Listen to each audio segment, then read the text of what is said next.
Salam əziz izləyicilər. Bugün biz sizinlə reyhan kompotu hazırlayacağıq. Hər yerdə məşhur olan reyhan kompotunu mən də hazırladım. Əvvəlcə reyhanlarımızı gətiririk, böyük bir qaba qoyub başlayırıq yaxşı-yaxşı yumağa. Yuduqdan sonra reyhanın qalın köklərini kəsirik və daha sonra yenə yuyuruq. Yuyub təmizlədikdən sonra qoyuruq kənara və indi isə keçirik kompotun suyunu hazırlamağa. Geniş ölçülü qazan götürürük, içinə 3 litr su tökürük. Suyun miqdarı isə reyhanın miqdarından asılıdır. Mən hər litrə 1 stəkan pesuq əlavə etdim. 3 litr suya 3 stəkan pesuq. Qarışdırırıq və qoyuruq vamxodda qaynamağa, pesuğu əriyir. Burada isə reyhanın təmizlənmiş halıdır. Və daha sonra suyumuz qaynayır, reyhanları qaynamış suyun içərisinə atırıq.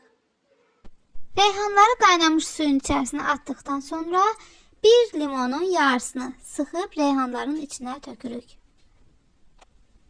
Limon suyunu da tökdükdən sonra qaşıqla yaxşıca qarışdırırıq ki, limon suyu hər tərəfinə yerləşsin.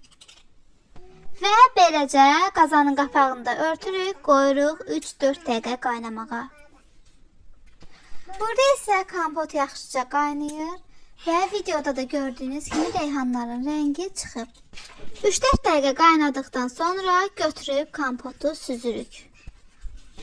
Və kompotun rənginə bir baxın, görün necə gözəldir. Kompotu yığırıq aroma şüşələrinə və bağlayırıq.